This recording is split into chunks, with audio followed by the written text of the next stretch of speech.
എൻ്റെ പേര് അക്ഷര ബാബു. ഞാൻ കോലഞ്ചേരി നീറാമുകൾ യാക്കോബായ സുറിയാനി പള്ളി ഇടവക അംഗമാണ്.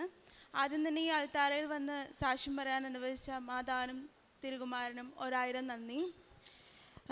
ഞാൻ ആദ്യമായി കൃപാസനത്തെ പറ്റി കേൾക്കുന്നത് 2022 എൻ്റെ അമ്മയുടെ ഒരു ബന്ധു വഴിയാണ്. അന്ന് ഞാൻ നഴ്സിംഗ് പഠിക്കുന്ന സമയമായിരുന്നു, 4th ഇയർ പഠിക്കുന്ന സമയമായിരുന്നു. അപ്പോൾ ആ സമയത്ത് ഇങ്ങനെ അമ്മയുടെ ബന്ധു വഴി പറഞ്ഞ് ഞാൻ അമ്മയുടെ അനിയത്തിയൊക്കെ കൂടെ ഇവിടെ വന്ന് ഉടമ്പടി എടുത്തു. അന്ന് അമ്മയായിരുന്നു ഉടമ്പടി എടുത്തത്. അപ്പോൾ അന്ന് നഴ്സിംഗ് പാസ്സാവാനും അത് കഴിഞ്ഞിട്ട് OET കാര്യത്തിനെല്ലാം വേണ്ടി അമ്മ നിയോഗം വെച്ചിരുന്നു ഉടമ്പടിയിൽ. അത് കഴിഞ്ഞിട്ട് നഴ്സിംഗ് കുഴപ്പമില്ലാണ്ട് ഫസ്റ്റ് ക്ലാസ്സോടുകൂടി പാസ്സായി. അതിനുശേഷം പിന്നെ അമ്മയുടെ കുറച്ച് ശാരീരികമായ ബുദ്ധിമുട്ടുകൾ കൊണ്ട് അമ്മയ്ക്ക് ആ ഉടമ്പടി നല്ല രീതിയിൽ മുന്നോട്ട് കൊണ്ടുപോകാൻ കഴിഞ്ഞില്ല. അങ്ങനെ കടന്നുപോയി. നഴ്സിംഗ് പാസ് ഔട്ടായി കഴിഞ്ഞതിന് ശേഷം ഞാൻ OET ചേർന്നു, പഠിച്ചു. പക്ഷേ എനിക്കറിയില്ല, നല്ല മാർക്ക് കിട്ടിയില്ല, പാസ്സാവാൻ പറ്റിയില്ല. ശേഷം പിന്നെ നിരാശയുണ്ടായിരുന്നെങ്കിലും കൂട്ടുകാരൊക്കെ പോയി. പക്ഷേ ഒത്തിരി സങ്കടമൊക്കെ വന്നു. പക്ഷേ ദൈവത്തിൽ വിശ്വസിച്ചു. കുഴപ്പമില്ല, ഒരു വർഷം എവിടെയെങ്കിലും ജോലിക്ക് കയറിയിട്ട് ഇനി OET എഴുതാമെന്നുള്ളൊരു വിശ്വാസം ഉണ്ടായിരുന്നു. അങ്ങനെ പഠിച്ചെടുത്ത് തന്നെ ഒരു വർഷം ജോലിക്ക് കയറി. ഒരു വർഷം കഴിഞ്ഞപ്പോൾ വീണ്ടും പഠിക്കാൻ വേണ്ടിയിട്ട് റിസൈൻ വെച്ചിറങ്ങി ഒരു ഇൻസ്റ്റിറ്റ്യൂഷനിൽ പഠിക്കാൻ വേണ്ടിയിട്ട് കയറി. അപ്പോഴെല്ലാം ഞാൻ എൻ്റെ മെറിറ്റിൽ മാത്രമായിരുന്നു വിശ്വസിച്ചിരുന്നത്. ഞാൻ ഇത്രയും അമ്മ ഉടമ്പടി എടുത്തു, അത് മുടങ്ങിപ്പോയി. പിന്നെ അതിലേക്കുറിച്ച് കൂടുതലൊരു ഇതൊന്നും ഉണ്ടായിരുന്നില്ല. ജപമാല ചൊല്ലുമായിരുന്നു. അപ്പോൾ കുറച്ചും കൂടെയൊക്കെ ആത്മീയതയിലേക്ക് വളരാനൊക്കെ ഉണ്ടായിരുന്നു. അപ്പോൾ പിന്നെയും എഴുതി കഴിഞ്ഞിട്ടാണെങ്കിലും പിന്നെ അന്നേരം വീണ്ടും പാസ്സായില്ല. അപ്പോൾ എൻ്റെ മൈൻഡിലേക്ക് പെട്ടെന്ന് എനിക്ക് വന്നത്, അമ്മ ഉടമ്പടി പാതി വെച്ച് മുടങ്ങിപ്പോയതാണ്. അപ്പോൾ അതുകൊണ്ടായിരിക്കാം എനിക്കിങ്ങനെ കിട്ടാത്തത്. കാരണം അമ്മയുടെ ഒരു നിയോഗമായിരുന്നു OET എക്സാം പാസ്സാവണമെന്നുള്ളത്. അപ്പോൾ അതുകൊണ്ടായിരിക്കും. ഞാനപ്പോൾ തീരുമാനിച്ചു, ഇനി ഞാനിവിടെ വന്ന് ഉടമ്പടി എടുത്തിട്ട് ഞാൻ ഉടമ്പടി എടുത്തിട്ട് ഞാനിനി എക്സാം എഴുതുള്ളൂ എന്ന് തീരുമാനിച്ചു. അങ്ങനെ ഞാൻ 2024 ഏപ്രിൽ 8 ഇവിടെ വന്ന് ഉടമ്പടി എടുത്ത് പ്രാർത്ഥിച്ച് മെയ് 4-ാം തീയതി ഞാൻ പോയി എക്സാം എഴുതി. എക്സാം എഴുതുന്നതിൻ്റെ മോർണിംഗ് രാവിലെ 5:30 നമ്മുടെ പ്രത്യക്ഷീകരണ പ്രാർത്ഥന ചൊല്ലാൻ വേണ്ടി എഴുന്നേൽക്കുന്ന സമയത്തൊക്കെ എനിക്ക് മിക്കപ്പോഴും തലകറക്കമായിരിക്കും.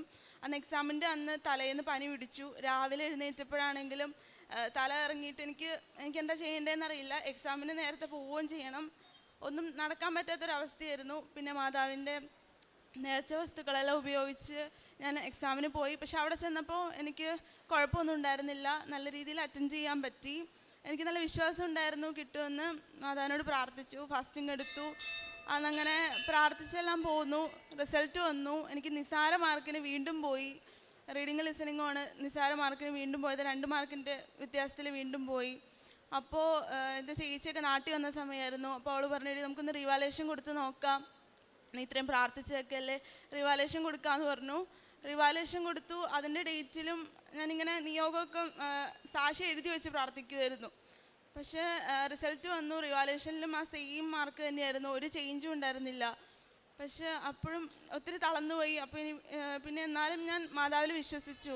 ചിലപ്പോൾ ഈ മാതാവ് വേറെ എന്തെങ്കിലും എനിക്ക് കിട്ടിയിട്ട് എങ്ങനെയാലും UK പോകണം, ആ ഒരു ഇതിലായിരുന്നു മൈൻഡിലുണ്ടായിരുന്നത്. അപ്പോൾ അങ്ങനെ ആലോചിച്ചു, ഇനിയിപ്പോൾ ഒന്നുകൂടി ഇനി ടൈം കളയണ്ട, UK അയർലൻഡൊക്കെ ഇപ്പോൾ ക്ലോസ് ആക്കിയിട്ടേക്കുവാണ്, ഒന്നുകൂടി ഒന്ന് ജോലിക്ക് കയറിയിട്ട് വീണ്ടും എഴുതാമെന്ന് വിചാരിച്ചു.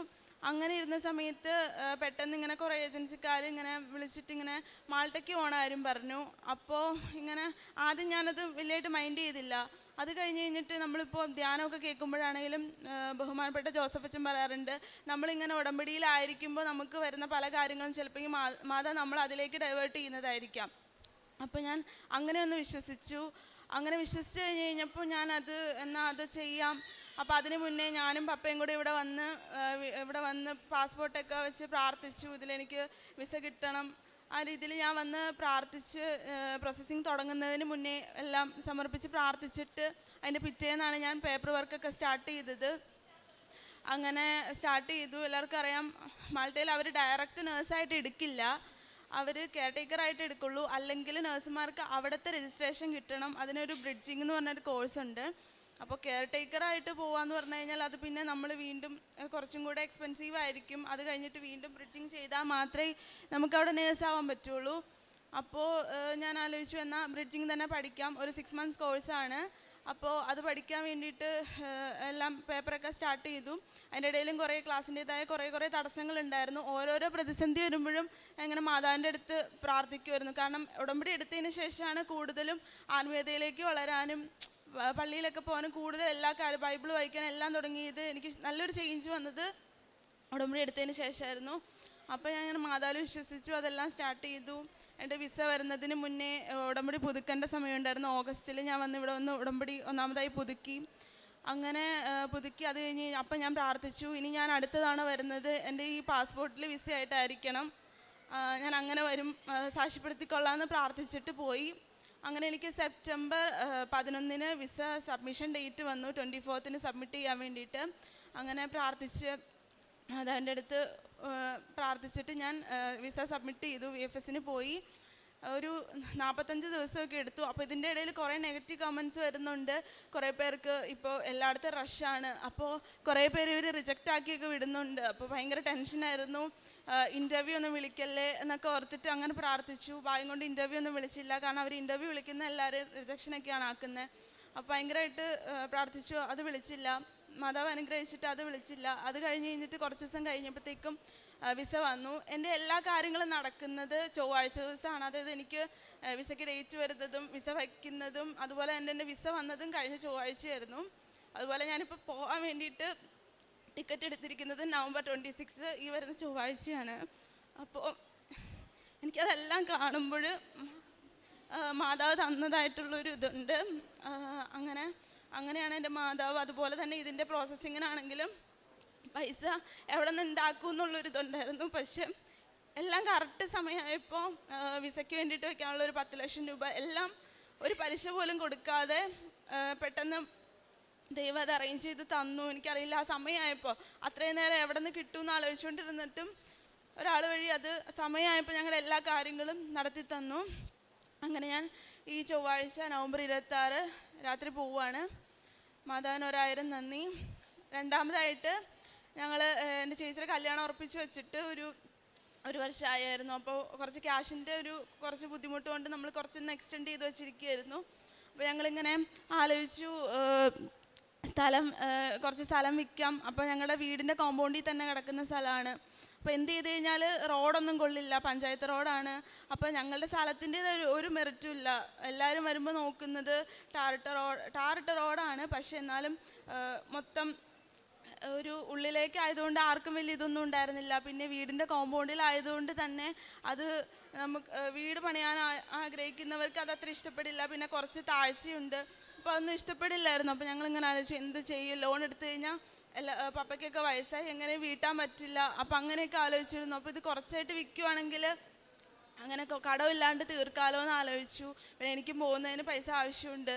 അപ്പോൾ അങ്ങനെ ആലോചിച്ച് കഴിഞ്ഞപ്പോഴത്തേക്കും ഇങ്ങനെ കുറേ പ്രാർത്ഥിച്ചു. അപ്പോൾ ഞാൻ ഇവിടെ വന്ന് പോകുമ്പോൾ ഞാൻ മാതാവിൻ്റെ ഉപ്പും കാശുരൂപമൊക്കെ മേടിച്ചിട്ട് പോയിട്ട് അത് ആ സ്ഥലത്ത് വിതറി പ്രാർത്ഥിക്കുമായിരുന്നു.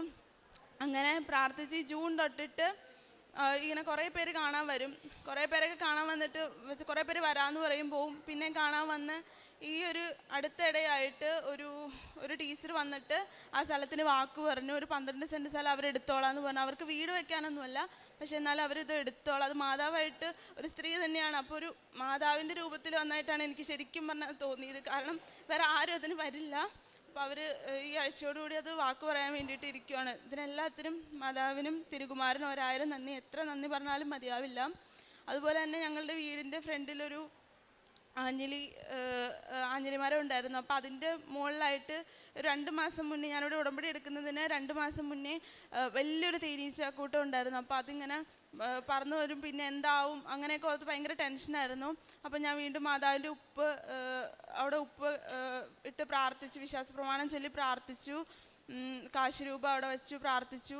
അതിൻ്റെ ഫലമായി ഒരു ദിവസം ഞങ്ങളുടെ അമ്മ ഇങ്ങനെ നോക്കുമ്പോൾ അത് ഒരെണ്ണം പോലും ഇല്ലാണ്ട് ഭയങ്കര അപ്രതീക്ഷിതമായിട്ട് പോയേക്കുമോ, ഒന്നും കാണാനില്ല. ഭയങ്കര അത്ഭുതമായിരുന്നു അത്. കാരണം അത്രയ്ക്ക് ഭയങ്കര കട്ടിയായിട്ടിരുന്ന സാധനമായിരുന്നു. അത് പിന്നെ കാണാനുണ്ടായിരുന്നില്ല. അങ്ങനെ എൻ്റെ ജീവിതത്തിൽ തന്ന മാതാവും തിരുകുമാരൻ തന്ന ചെറുതും വലുതുമായ എല്ലാത്തിനും നന്ദി പറയുന്നു. കാരുണ്യപ്രവൃത്തിയായിട്ട് ചെയ്തിട്ടുള്ളത് ഞാൻ പൊതിച്ചോറുണ്ടാക്കി വഴിയരികിലിരിക്കുന്ന അപ്പച്ചന്മാർക്കൊക്കെ കൊണ്ടുപോയി കൊടുക്കുമായിരുന്നു. അതുപോലെ എനിക്കിങ്ങനെ കുറേ പേരിങ്ങനെ ഈ ഇൻസ്റ്റഗ്രാമിൽ കൂടെയൊക്കെ ഇങ്ങനെ ഓരോരോ സഹായങ്ങൾ, ചികിത്സാ സഹായങ്ങളൊക്കെ ചോദിക്കുമ്പോൾ എൻ്റെ കഴിവിനനുസരിച്ചിട്ട് ഞാനത് ചെയ്തു കൊടുക്കുമായിരുന്നു. പിന്നെ ദിവ്യബലിയിലെ പങ്കാളിത്തം പള്ളിയിൽ പോകാൻ കുറച്ച് മടിയൊക്കെ ഉള്ള കൂട്ടത്തിലായിരുന്നു. പക്ഷേ ഉടമ്പടി എടുത്തതിന് ശേഷം പള്ളിയിൽ പോകാനും ഒരു ഞായറാഴ്ച പോലും മുടങ്ങാതെ പോകാനും, പിന്നെ അവിടെ എപ്പോഴും ഒരു അപ്പച്ചൻ ഇരിപ്പുണ്ടാവും എല്ലാ ഞായറാഴ്ചയും. അപ്പോൾ ആ അപ്പച്ചനെ എല്ലാ സൺഡേ പോകുമ്പോഴും പൈസയായിട്ടും ഫുഡായിട്ടും എല്ലാം കൊണ്ട് കൊടുക്കും. അങ്ങനെ അത് ചെയ്തില്ലെങ്കിൽ ഭയങ്കര ബുദ്ധിമുട്ടായിരുന്നു. അങ്ങനെ എല്ലാം ചെയ്യുമായിരുന്നു. അതുപോലെ ജപമാല ചൊല്ലാനും, മുടങ്ങാതെ ജപമാല ചൊല്ലാനും, ദിവസം 2 നേരം പ്രാർത്ഥിക്കാനും, അതായത് ആത്മീയതയിലേക്ക് കുറേയും കൂടെ വളർന്നത് ഉടമ്പടി എടുത്തതിന് ശേഷമായിരുന്നു. എല്ലാത്തിനും നന്ദി. 2 സാമുവേലിൻ്റെ പുസ്തകം 7-ാം അധ്യായം 11-ാം തിരുവചനം അരുളി ചെയ്യുന്നു, എൻ്റെ ജനമായ ഇസ്രായേലിന് ഞാൻ ഒരു സ്ഥലം കൽപ്പിച്ചു കൊടുക്കും. അവർ ഇനിയും സുരക്ഷിതരായി സ്വന്തം സ്ഥലത്ത് പാർക്കേണ്ടതിന് ഞാൻ അവരെ നട്ടുപിടിപ്പിക്കും.